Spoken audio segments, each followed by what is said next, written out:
How's it going, everyone? We're back to our faithful Duramax tow pig. It's been having some issues with the DEF system and it keeps requiring service regens. So we're gonna tastefully modify the truck. We have our ECM pins that we got to install and plug into our 5-position tuner, as well as some hoses to go ahead and take care of that clogged up EGR, some delete plates, and we've already gone ahead and flashed our tune. So with our tune already flashed, we're going to go ahead and get these parts knocked out, installed, and hopefully we don't have any more issues in the future. So as you can now see, there's a whole lot of things missing from the top of this engine bay. Our front EGR cooler is out, our elbow is out, our upper intake is out. Most of our lines are disconnected.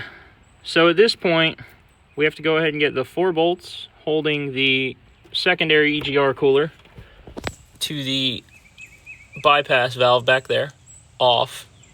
And this whole chunk will come out. We'll remove a couple more things and then go ahead and get our secondary block-off plate bolted in. Our front block-off plate's already in. And then we've got some lines we got to throw in and we can start going back together. Now, as you guys can see, some things have changed. We've got our EGR bypass hoses completely done. All of that is out for good, out of the way, out to stay. We've got our intake horn to the turbo back on. Got to go ahead and get our PCV hose hooked back up and then tighten our horn up. Our intake crossover will go back on. We got a few wires to reconnect. Airbox has to go back in, and then we're getting really close to starting it up and making sure it still runs. At this point in time, we've got to get our airbox back in, our intake hose back in. Everything else is seemingly back in, buttoned up. Everything's connected. We'll give it a good once over just to check.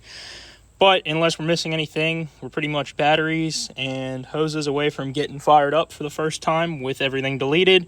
We still have to do a couple little things, like get our 5-position switch wired up and a couple other little odds and ends we're going to do to the truck while it's here. But closing in on being done. All right, running. Let's do a quick leak check. I don't see anything leaking with a visual inspection real quick. Nothing pouring out back there, so we should be good. Everything's running, seems nice and happy, starting to get a little bit of temp in it. We're gonna have to top our coolant off. No check engine lights, nothing weird, no pops, skips, nothing indicative of a leak. So at this point, we're gonna shut it down, let it cool down, hopefully suck some coolant down a little bit.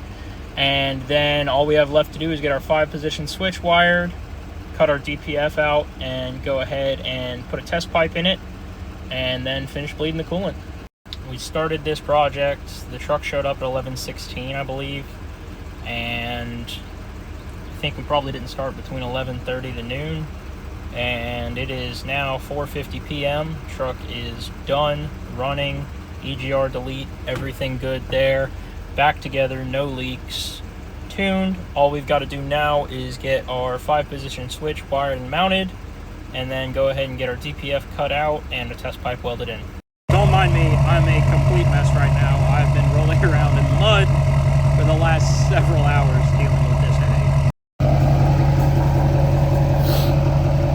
Now that DPF cannot hurt us any longer. No more DEF, no more problems.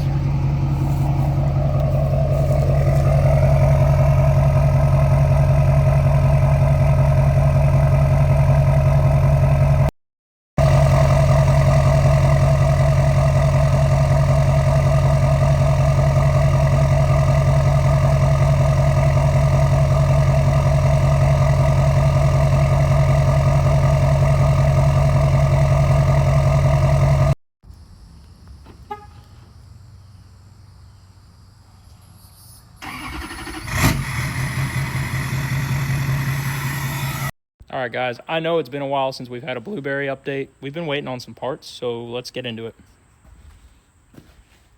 So, we damaged our camber caster plates and our struts in that wheelie. We got some new struts in, and upon going to install them, we found out that our camber caster plates were actually severely damaged and broken. It had damaged the retainers on the bushing in them. So, last thing we need is to wheelie and have our strut just fall out on the ground. Wouldn't have been good. So we got some new ones in. We got the retainers actually tack welded in there. Not necessarily advice, but just something we did just to make sure. Got everything back together with our new strange struts. And at this point, we've ran it, made sure the car's still happy, so it's time to just throw our front bumper back on and get out racing.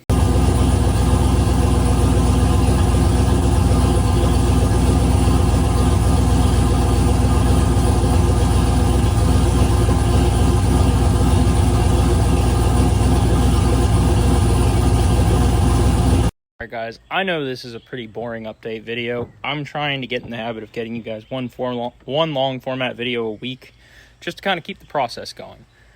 But we're in a lull right now. We have a race Friday with Blueberry, and then we have some really big changes coming to that car here soon. We're going to work with some really cool companies going forward, and it should really change our entire program, that car as a whole.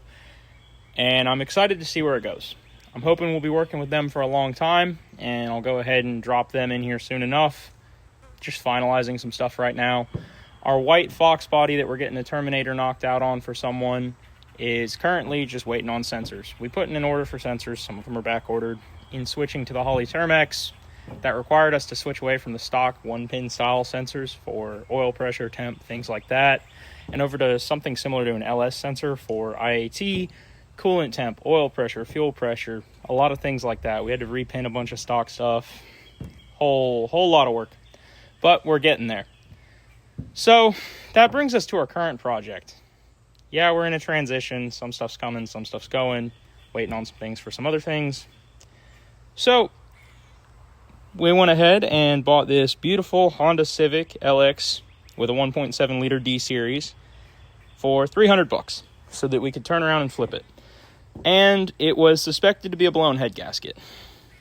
Well, after ripping everything apart, we came to the realization it was actually the water pump going bad, and this car's only got 110,000 on it, so it's barely broken in.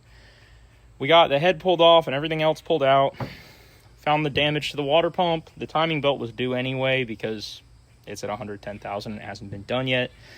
So we went ahead and changed the head gasket anyway because we had already pulled the head off, and found that there was no damage to the gasket, no damage to the head. Got everything sealed up nice and neat with fresh gaskets, all the way down to the short block, and we're getting everything bolted back up. At this point in time, you've got to connect a couple more little hoses, get our manifold tightened back up to the front, go ahead and throw some of our wiring harness back where she goes, get our injectors plugged in and all that jazz. And then we're going to pull the front cover the rest of the way off, get our timing marks indexed, which I'll show some of that process, set the cam in to TDC to match up, and get the cam torqued in. We've got our beautiful VTEC goodness over there. And then from there, we'll be in a spot to pull the pin on the tensioner and finish buttoning everything back up and get this thing running.